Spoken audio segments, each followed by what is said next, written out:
하나님의 말씀에 은혜 받기를 사모합니다, 결단합니다 하는 마음 담아서 크게 아멘합시다. 할렐루야. 네. 말씀의 제목 따라 하겠습니다. 양인가 제자인가. 제가 지금 서두에 드리고자 하는 이야기는 지어낸 이야기입니다. 그렇게 감안하고 들어주세요. 한 천사가 있었어요. 천국문을 지키는 천사예요. 그런데 이 천사가 예수님께서 천국 밖으로 나가셨다는 사실을 몰랐어요. 그런데 하루는 천국을 지키고 있는데 예수님께서 저 천국 바깥에서 천국 쪽으로 들어오시는 거예요. 놀라서 예수님께 물었어요. 예수님, 언제 나가셨었어요? 그러자 예수님께서 33년 전에 나갔었지. 아니, 예수님 어디 가셨었는데요? 저 세상의 사람들에게 다녀오는 길이야. 아니, 거기서 뭘 하셨는데요? 사람들의 죄를 대속하여 십자가에 못 박혀 죽었다가 다시 부활하여 돌아오는 거야. 예수님, 정말 귀한 일을 하셨네요. 그런데 예수님께서 사람들을 대신해서 십자가에 못 박혀 죽으셨다는 사실을 세상 사람들이 다 아나요? 아니, 다 모르지. 아유, 어떡해요, 예수님. 알아야 예수님을 믿고 구원받을 텐데요. 그래서 그 소식을 전하라고 내가 12명을 뽑아가지고 그들에게 부탁하고 왔어. 네? 12명이요? 아니, 예수님, 그 귀한 복음을 고작 12명에게 부탁하셨다는 거예요? 그 12명이 실패하면 어떡하시려고요? 예수님, 혹시 그들이 실패하면 그 다음에 대책을 세워놓고 오셨죠? 2단계, 3단계 대책 다 세워놓고 오셨죠? 예수님께서 의미심장한 미소를 지으면서 이렇게 말씀하시며 천국으로 들어가시더랍니다. 아니, 대책 없는데? 여러분, 우리 모든 사람은 다 죄를 지었지요. 로마서 3장 23절에 모든 사람이 죄를 범하였음에 하나님의 영광에 이르지 못한다 그랬어요. 그런데 그 모든 사람이 다 죄를 지었는데 그 죄 때문에 다 죽을 수밖에 없지요. 지옥 갈 수밖에 없지요. 로마서 6장 23절에 죄의 삭은 사망이라 그랬어요. 하나님께서는 너무 안타까우셔서 우리를 사랑하사 예수님을 이 세상에 보내주셨지요.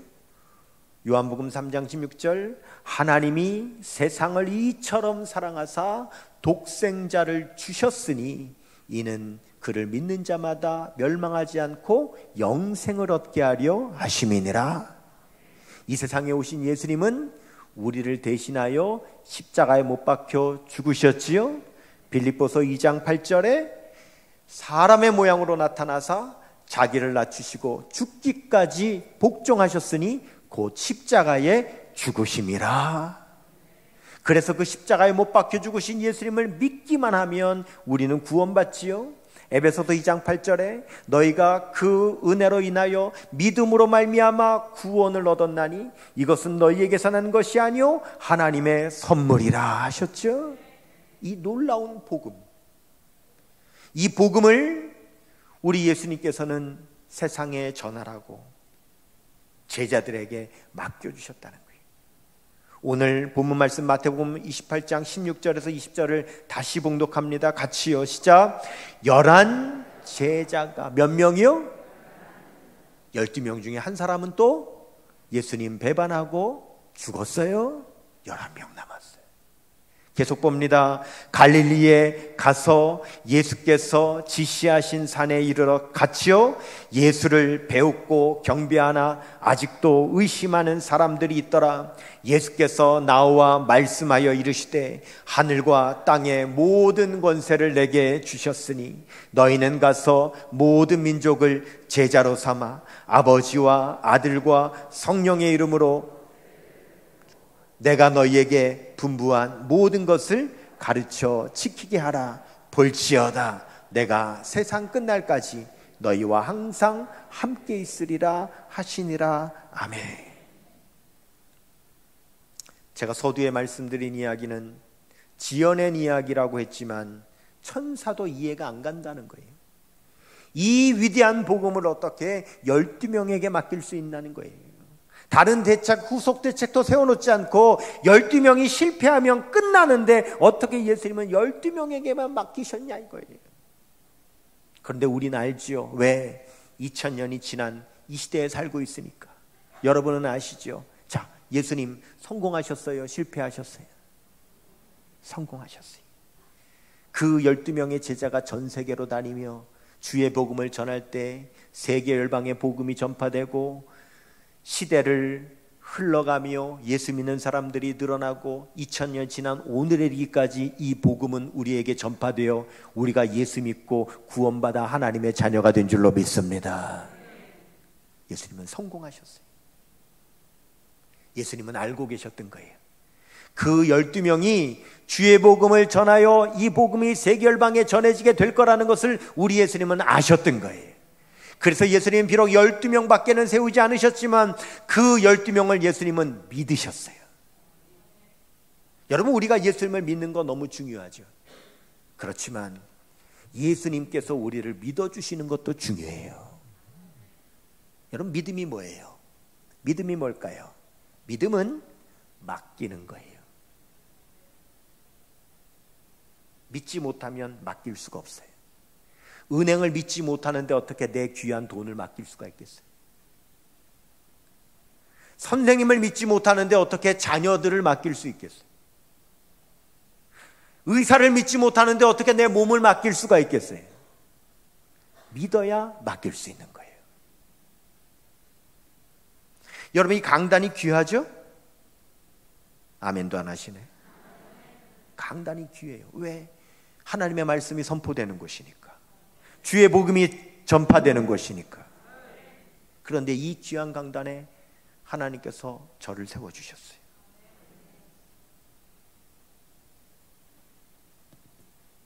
믿고 맡겨주신 거예요. 여러분, 비행기를 타면 여러 가지 증상들이 생겨요. 그걸 이코노믹 증후군이라고 말하죠. 비행기가 기압이 높기 때문에 어떤 사람은 비행기를 타고 나면 두통이 심해요. 비행기가 건조하기 때문에 어떤 사람은 목이 마르고 어떤 사람은 입에서 냄새가 나요. 좁은 좌석에 오랫동안 앉아 있어야 되기 때문에 어떤 사람들은 소화가 안 되고 어떤 사람은 다리가 부어요. 이런 증상들이 있어요. 그런데 비행기를 타면 이상한 증상을 경험하는 사람이 있는데 어떤 사람들은 비행기에 타고 내려서 다음 날이 되면 양쪽 팔뚝이 그렇게 아픈 사람들이 있어요. 이 사람들은 주로 어떤 사람이냐면 주로 비행기를 처음 탔던 사람들이 양쪽 팔뚝을 그렇게 아파하는 거예요. 도대체 왜 이런 현상이 일어날까 연구를 했더니 비행기를 처음 탄 사람 중에 비행기가 불안하니까 자기도 모르게 의자를 하도 꽉 쥐고 있어가지고 그날은 모르고 다음 날이 되니 이렇게 팔뚝이 아픈 거예요. 여러분, 비행기가 믿을 수가 없으면, 비행기를 믿지 못하면 불안한 거예요. 뭐라도 붙잡고 있어야 되는 거예요. 그런데 비행기를 믿는 사람은 편안하게 다 맡기고 가는 거예요. 그 비행 시간을 즐기는 거예요. 우리는 주님을 믿기 때문에 주님께 우리의 삶을 다 맡겼어요. 편안한 거예요. 주님께서 내 삶을 다 인도해 주실 것을 믿으니까 불안하지 않은 거예요. 그러나 주님을 향한 믿음이 약한 사람은 불안하니까 뭐라도 붙잡으려고 그러는 거예요. 근데 반대로 주님도 우리를 믿으시기 때문에 우리에게 이 귀한 복음을 맡겨주신 거예요. 이 귀한 강단을 맡겨주신 거예요. 하나님이 저에게 이 강단 맡기시고 지금 불안하여 떨고 계실까요? 편안하게 마음 놓고 계실까요?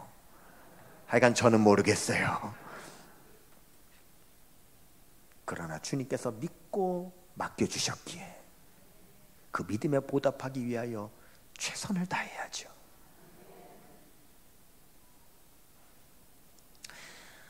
예수님과 우리와의 관계를 비유할 때 목자와 양으로 비유하기도 합니다.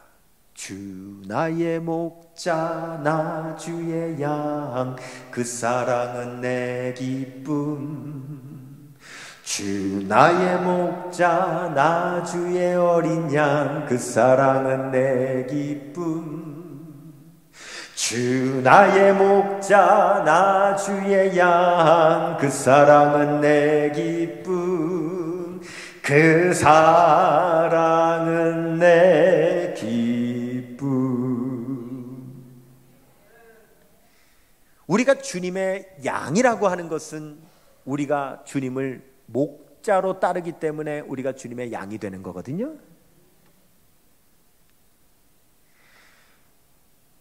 목자는요, 양을 자기 울타리 안에 들이는 거예요. 그리고 좋은 꼴을 주고 항상 좋은 곳으로 인도하는 거예요. 그리고 양은 그 목자에게 삶을 맡기고 늘 따라가는 거예요. 시편 23편에 여호와는 나의 목자시니 내게 부족함이 없으리로다. 그가 나를 푸른 풀밭에 누이시며 쉴 만한 물가로 인도하시는도다. 내 영혼을 소생시키시고 자기 이름을 위하여 의의 길로 인도하시는도다. 내가 사망의 음침한 골짜기를 다닐지라도 해를 두려워하지 않을 것은 주의 지팡이와 막대기가 나를 안위하시나이다.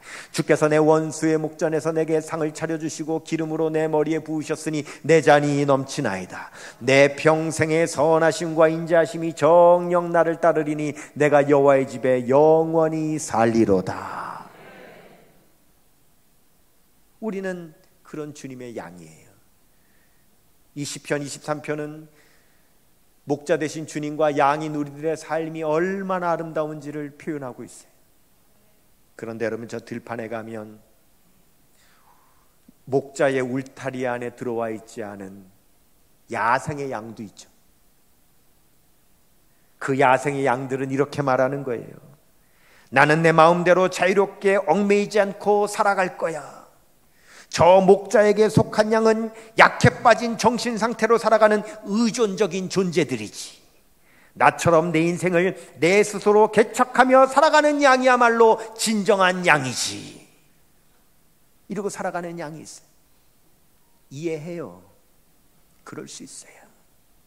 우리 예수님의 양이 되지 않고 내 삶 내가 개척하며 살아갈 거야. 약해 빠지고 의존적인 저런 사람들이 아니라 하나님이라고 신이라고 믿고 따르는 그런 사람이 아니라 내 인생 내 마음대로 내가 개척하며 그렇게 살아갈 거야 라고 살아가는 그런 사람들도 많이 있죠. 이해해요. 그래요. 그럴 수 있어요. 그런데 문제는 짧은 이 세상의 삶을 마친 후 그것으로 끝나는 것이 아니라는 거죠. 예수 그리스도, 우리의 목자 되신 예수 그리스도의 울타리 안에 들어와 있지 않으면 짧은 이 세상을 마치고 히브리서 9장 27절 한 번 죽는 것은 사람에게 정해진 것이요 그 후에는 심판이 있는데 그 심판을 받고 지옥에 떨어져 영원한 고통을 받게 될 텐데 그래도 내 마음대로 살겠다고 예수 그리스도의 울타리 안에 들어와 있지 않은 그런 야생의 양으로 살아갈 것인가? 그래서 시편 23편 마지막은 이렇게 마치죠. 내가 여호와의 집에 영원히 살리로다. 우리가 예수 그리스도의 양이 된다고 하는 것, 예수님을 나의 목자로 모신다고 하는 것은 이 세상을 살아가는 삶만 때문은 아닌 것입니다. 이 세상을 넘어서는 영원한 삶이 있기 때문에 우리는 예수 그리스도의 양이 되는 거죠. 그런데 우리가 그 양이 됐다는 게 얼마나 감사해요. 우리가 이 세상에 살며 예수 그리스도를 따라가는 그런 양이 됐다는 거 너무너무 귀하고 감사하죠.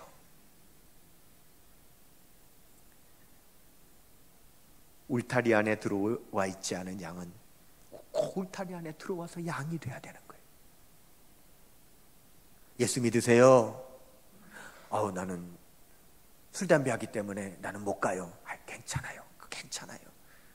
나 끊으면 갈게요. 어느 세월에 아니 그냥 먼저 나오셔야 돼요. 그 순서가 바뀌었어요. 먼저 예수 믿으세요. 먼저 교회 나오세요. 괜찮아. 나 술 못 끊는데 괜찮아요. 그냥 마시면서라도 하여간 나오세요. 아니 나 담배 아이고 괜찮아요. 우선은 나오세요. 그게 중요한 거예요. 나오세요. 괜찮아요.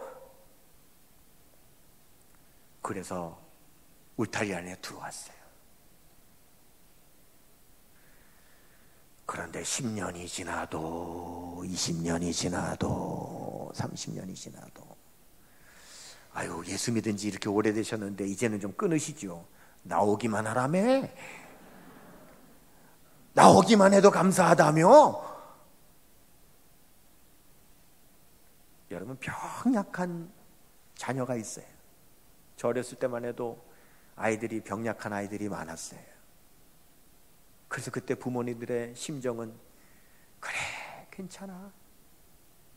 오직 건강하게만 자라. 건강하게만. 다 괜찮아. 건강하기만 해.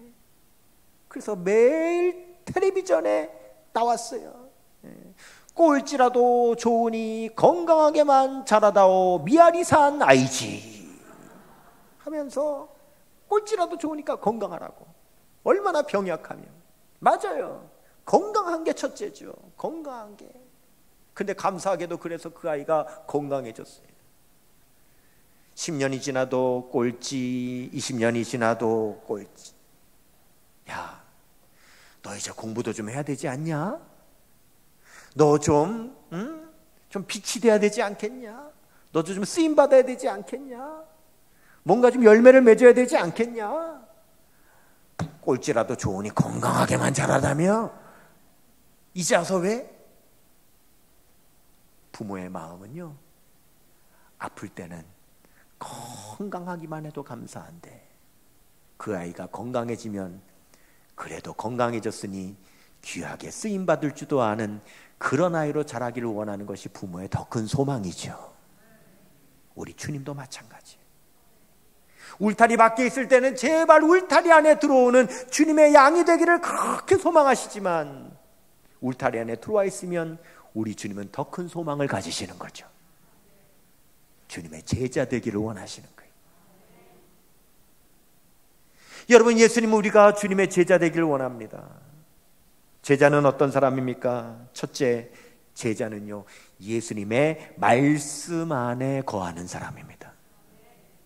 요한복음 8장 31절 같이 봅니다. 시작. 그러므로 예수께서 자기를 믿은 유대인들에게 이르시되 너희가 내 말에 거하면 참으로 내 제자가 되고. 그랬어요. 누구한테 말씀하셨어요? 예수를 믿은 유대인에게. 유대인들은 예수님 핍박하던 사람이죠. 예수님의 울타리 밖에 있던 사람이죠. 처음에는 믿기만 해라. 그래도 감사하다. 그런데 믿은 유대인들에게 뭐라고 하세요? 거기서 멈추지 말고 제자가 되라. 이게 주님의 소망이에요. 두 번째, 제자는요, 서로 사랑할 때 제자가 되는 거예요. 요한복음 13장 35절입니다. 시작. 너희가 서로 사랑하면 이로써 모든 사람이 너희가 내 제자인 줄 알리라. 서로 사랑해야 돼. 세 번째, 제자는 어떤 사람입니까? 열매를 맺는 사람이 제자입니다. 요한복음 15장 8절입니다. 시작. 너희가 열매를 많이 맺으면 내 아버지께서 영광을 받으실 것이요 너희는 내 제자가 되리라. 우리가 울타리 밖에 있을 때는 울타리 안에 들어와서 주님의 양이 돼야죠. 그러나 주님의 양이 되었다면 주님은 우리를 향한 더 큰 소망이 있으신데 제자가 되는 겁니다. 주님의 말씀 안에 거하는 겁니다. 서로 사랑하는 겁니다. 열매 맺는 겁니다. 근데 거기서 끝이지 않습니다. 한 가지가 더 있습니다. 십자가를 지는 거예요. 누가복음 14장 27절입니다. 시작. 누구든지 자기 십자가를 지고 나를 따르지 않는 자도 능히 내 제자가 되지 못하리라. 예수님, 우리가 십자가 지고 주님 따르기를 원하시는 거예요. 십자가를 진다는 게 어떤 의미입니까? 원래 로마의 십자가 형벌은 누가 당하느냐? 로마 황제에게 반역한 사람, 로마법에 저항한 사람, 이런 사람들이 받는 거예요. 이런 사람들이 십자가 형벌을 내릴 때 모든 사람들에게 십자가 지고 가는 모습을 보여줍니다. 네가 지금까지는 로마 황제에게 불복종했지. 네가 지금까지는 로마법에 저항했지. 그러나 지금부터는 내가 순종하겠습니다, 복종하겠습니다 라고 하는 의미로 억지로 십자가를 지고 가게 하는 거예요. 그래서 십자가를 지고 간다는 의미는 어떤 의미입니까? 나는 이전까지는 불복종했지만 이제는 복종하겠습니다. 이전까지는 저항했지만 이제는 따르겠습니다. 예수님께서 십자가를 지고 가야 예수님의 제자가 된다고 하시는 말씀은 이제부터는 내가 주님께 순종하겠습니다, 주님께 복종하겠습니다, 주님께 굴복하겠습니다. 그래야 제자가 된다고 말씀하시는 거예요. 교회 밖에 불신자는 목자의 울타리 안에 들어와 양이 되어야 되겠죠. 그러나 목자의 울타리 안에 들어와서 평생 양으로만 있을 수 없는 겁니다. 우리는 제자가 되어야 되는 거예요. 제 후배가 되는 한 목사님이 있는데 이분이 교회를 인천에다가 개척을 했어요. 근데 이분의 꿈은 뭐냐면 내가 목회하는 교회 모든 성도님들은 다 예수님의 제자가 되는 게 목표예요. 그래서 교회 이름도 제자들 교회라고 지었어요. 우리 교회 성도들은 다 주님의 제자들이라고, 제자들 교회라고. 그래서 제가 한 번은 물었어요. 목사님, 어떻게 목사님의 교회 성도님들은 그래서 다 주님의 제자들입니까? 근데 그 목사님 말하기를 아니요, 막상 목회를 해보니 제자가 안 되려고 하는 성도들이 있어요. 그냥 머물러 있으려고 하는 성도들이 있어요. 양으로 머물려고 하려고 하는 성도들이 많이 있어요. 그러면서 그분이 이렇게 말해요. 우리 교회는요, 잘 들으셔야 돼요. 일부 예배 때도 말씀드렸는데 처음에 잘 이해를 못 하시고요. 2부 예배 때도 말씀드렸는데 처음에 이해를 못 하시더라고요. 3부 예배는 바로 이해를 하시는지 못 하시는지 제가 한번 볼 테니까 잘 들어보세요. 이 목사님이 이렇게 말하는 거예요. 목사님, 우리 교회는요, 제자도 있고요, 제자리도 있어요. 또 뭐라다 듣네. 우리 교회는 제자도 있고요, 제자리도 있어요. 늘 제자리, 늘 제자리, 늘 그 자리.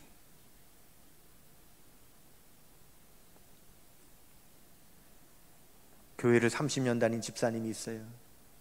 이 집사님은 30년 동안 주일날 낮예배 외에는 그 어떤 모임이나 예배나 집회나 한 번도 나와본 적이 없어요. 주일 오후 예배, 수요 예배, 금요기도회, 새벽기도회, 부흥회, 성경공부, 구역 모임 뭐 한 번도 나와본 적이 없어요. 오직 30년 동안 오직 일편단심 주일 낮 예배. 오직. 그 제가 물었어요. 집사님, 다른 예배도 좀 한번 나와보시죠. 기도회도 좀 나와보시고, 성도의 규제도 좀 나누시고, 남전도 모임에도 좀 나와보시고, 구역 예배도 좀 해보시고, 성경 공부에도 좀 참여해보시죠. 거기에 은혜가 있거든요. 낮 예배에서 경험하지 못한 은혜가 있거든요. 기도하면은요, 성령 받는 은혜가 있거든요. 성도의 교제를 나누면 세상에서 경험하지 못하는 기쁨이 있거든요. 봉사하면은요, 세상에서 경험할 수 없는 놀라운 충만한 은혜가 있거든요. 기쁨이 있거든요. 주 예수 사랑 기쁨 내 마음속에, 내 마음속에, 내 마음속에 주 예수 사랑 기쁨 내 마음속에, 내 마음속에 있네. 나는 기뻐요, 정말 기뻐요. 주의 사랑 기쁨 내 맘에. 나는 기뻐요, 정말 기뻐요. 주 예수 사랑 기쁨 내 맘에. 그런 기쁨이 있어요. 그러니까 한번 나와보세요, 나와보세요. 그런데 그분이 저한테 이렇게 말하는 거죠. 목사님, 저는 원래 안 나갑니다.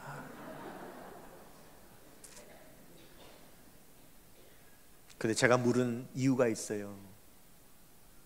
이분 권사님이 저한테 부탁해서 물었던 거예요. 이 권사님이 처음에 시집 왔을 때 남편이 예수 안 믿었어요. 자기는 꿈에도 소원이 남편 예수 믿는 거예요. 내 남편 예수 믿었으면 좋겠다. 여보, 나 꿈에도 소원이야. 여보, 교회 좀 나가자. 예수 믿자. 당신 알잖아, 나 술 담배 하니까 못 나가. 괜찮아, 술 담배 해도 돼. 그러니까 나오기만 해. 나 가끔 나 골프도 치러 가야 돼. 나 주일날 빠져야 돼. 어쨌든 그래도 괜찮아. 우선 한 번이라도 나와. 좀 교회 좀 나와. 제발 나오기만 해. 알았어. 나가면 되는 거지. 알아, 나오기만 해. 알았어. 그리고 나왔어요. 이 권사님은 꿈에도 소원을 이룬 거예요. 그런데 10년이 지나도 주일날 예배, 20년이 지나도 주일날 예배, 30년이 지나도 주일날 예배. 여보, 당신도 이 정도 신앙생활 했으면 이제 좀 끊어도 되지 않아요? 나오기만 하라며. 마지막에 이렇게 말하는 거예요. 주일날 낮에 나와주는 것만 해도 고마운 줄 알아? 늘 제자리, 늘 그 자리.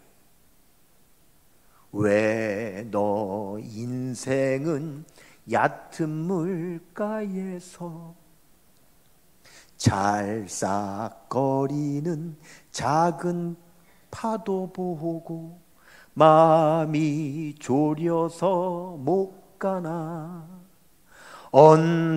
언덕을 떠나서 장파에 배 띄워 내 주 예수 은혜의 바다로 내 맘껏 져가라.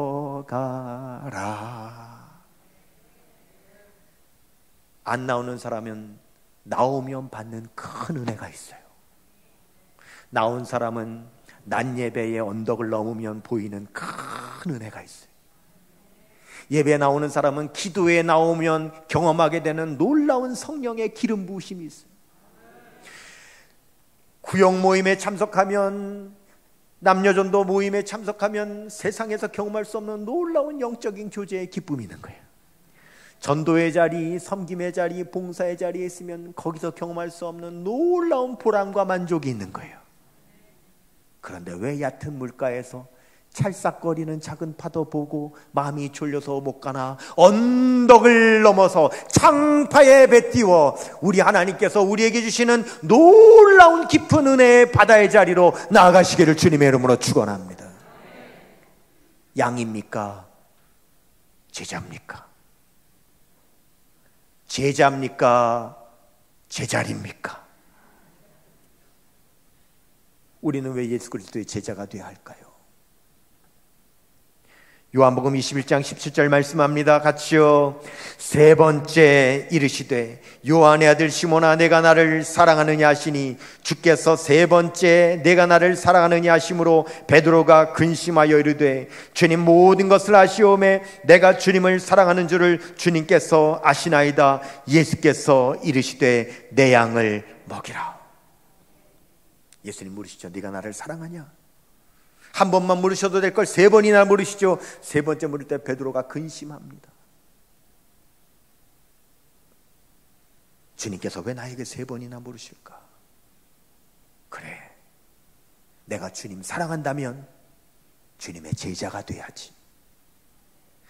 내가 정말 주님 사랑한다면 내가 더 주님의 말씀을 따르고, 내가 서로 사랑하고, 내가 열매를 맺으며 십자가 지고 희생하며 나아가는 주님의 제자가 돼야지. 왜 우리는 제자가 돼야 됩니까? 주님이 나를 사랑하시고 내가 주님 사랑하기 때문에. 주님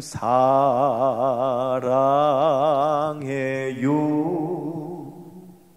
내 맘과 정성 다해